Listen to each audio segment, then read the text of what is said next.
naman sa two-part special ng Buhay OFW sa Hong Kong, dito lang sa Totoo TV!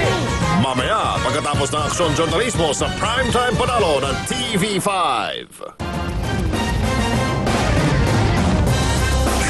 Tinupok na naman ang apoy ang ilang bahay sa Agham Road sa Quezon City.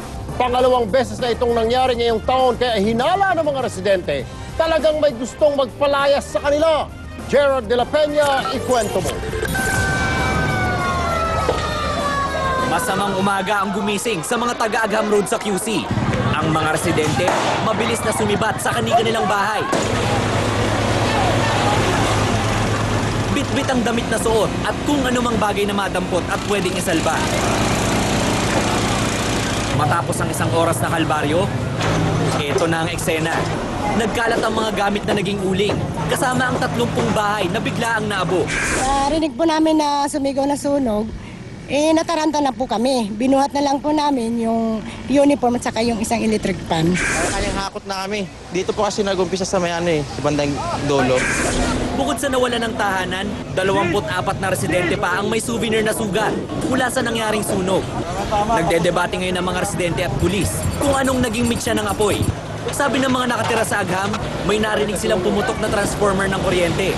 Paniwala naman ng mga otoridad, posibleng nagmula ang apoy sa napabayaang niluluto sa isa sa mga bahay. Ito ang ikalawang beses na nasunog ang lugar mula noong Marso. Kaya ang ilang residente, hindi mapigilang maghinala. Hindi na sinadya kasi pinapalis na kami dito eh. Kaya siguro yun, para lahat na talaga kasi iba ayaw umalis. Yung iba naman gusto naman eh. Kumbaga nadamay lang yung iba. Nakaschedule na sanang i-relocate ang mga nasunugang residente sa Montalban, Rizal ngayong Abril 15. Gerard de la Peña, News 5. Matapos maabo ang kanilang mga ari-arian dahil sa sunog nitong Huwebes, tubig naman ang perwisyo ngayon sa mga residente ng Barangay Maysilo sa Malabon. Pero hindi tubig inumin ang problema, kundi tubig na hinaluan ng burak at basura na pumapaligid sa kanilang natupok na mga tahanan. Ikwento mo, Ina Zara. Gaserang naiwan ang sinasabing dahilan kung bakit naabo noong ika-7 ng Abril ang may 400 bahay sa mga barangay ng Maysilo at Panghulo dito sa Malabon. Tinatayang 1,000 pamilya ang nawalan ng tirahan. Pero pagkatapos ng apoy, tubig naman ang problema ng mga residente. Sa mga kuhang ito ng online version ng British na diaryong Daily Mail, makikita ang mga residenteng lubog sa pinaghalong burak at basura. Bumara kasi sa sapa ang mga naiwang gamit at mga basura. 4 na araw matapos ang sunog, binalikan ng News 5 ang Barangay Maysilo. Ang kanilang sapa na abot 10 talampakan ng lalim noong araw ng sunog, tuyo na ngayon. Isa sa mga nakuna ng litrato ng Daily Mail si Mang Mer. Nagsisimula na siya ngayong itaguyod ang kanyang magiging bagong bahay. Hirap. Di ba yung manakawang ka na, huwag ka lang matunugan. Manakawang ka, may matitira. Yung matunugan, wala eh. Ito namang si Denver, kahit isang gamit, wala raw na isalba ang kanyang pamilya. Nang magkita nga kami, ang suot pa niyang pambaba, palda. Pero iba ang dahilan ni Denver kung bakit siya nagsiswimming sa Burak. May nakuha ako ng TV. TV basa, gano'n lang. Ayun lang. Una po, kaldero. Sabay yung uling-ulo po, paano ang lamesa po. Ay lang po. Sabay mga tanso po malilit. Mga waray lang. Tapos anong gagawin mo pagka nakuha mo na yon? Sabay bibigyan ako. Anong gagawin mo? Bibenta po nila, sabay bibigyan nila ako. Itinaas ang state of calamity sa 2 barangay dahil sa trahedya pero binawi na rin ito ng lokal na pamahalaan kahapon. Isang bumabangon mula sa dilubyong naranasan ang mga taga-barangay Maysilo pero maiiwan pa rin sa kanila ang mas malaking problema. Ang mga basurang hindi nasunog ng apoy na umubos sa kanilang mga tahanan. Ina Zara, News 5. Mukhang paborito talaga ni Pinoy ang mga pasaway ng motorista. Noon, paggamit ng wangwang ay pinagbawal niya. Ngayon naman, pinapaboykot niya ang mga smoke belcher. Royce Staget Sibal, ikwento mo.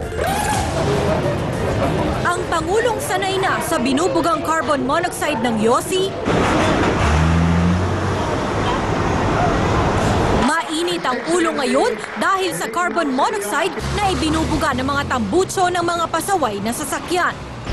Kaya kahit nakasakay sa bulletproof na auto, bad trip pa rin ang Pangulo sa aniyay pangdededma ng mga pabayang tsuper. Dagdag pa ni Pinoy, sa kapal ng polusyon, hindi na raw makita ang bituin tuwing gabi. Alam ka naman, hindi napapansin nung nagpapatakbo nung sasakyan na yun, talagang grabe yung pollution na ibinibigay niya.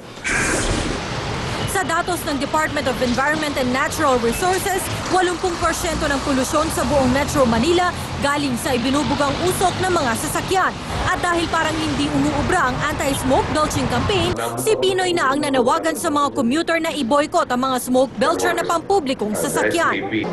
Una niyang pinayuhan ang mga estudyante ng St. Paul University kung saan siya nagtalumpati sa 10th National Conference ng Students Catholic Action of the Philippines kanina. Pag nakita natin itong sasakyan na to, hindi nakikisama sa lipunan, walang pakundangan, magdagdag ng polusyon, baka pwede tayo maabala. Huwag tayo sumakay doon, i-boycott natin dyan. Pero bukod sa mga motorista, sinisili ni Pinoy ang ilang emission testing centers na nagre-release ng permit kahit pa non-appearance sa mga sasakyan. Ibig sabihin, tila nadadaan sa mabuting usapan at lagayan. Paano mo certify, hindi mo nakita? O di wala rin pakialam yung unethical, di ba? Na smoke emission testing center, kung ang lalanghapin ng susunod na saling lahi ay talagang puno ng polusyon. Royce Sibal, News 5. Sunog na naman sa Quezon City. Ngayon naman sa Barangay Culiat sa Commonwealth Avenue. Para sa detalye ng balitang yan, may live report si Carla Lim. Carla. Cheryl, alas 4:30 kanina nang iakyat na nga sa Task Force Alpha ang sunog dito sa may Purok 1A, dito sa may Barangay Culiat sa Commonwealth Avenue sa Quezon City. At base nga sa inisyal na investigasyon ng mga bombero, nagsimula ang sunog sa isang unit ng paupahang gusali na pag-aari ng isang Menya Anasio. Pero wala ang may-ari ng nasabing unit nang mangyari ang sunog.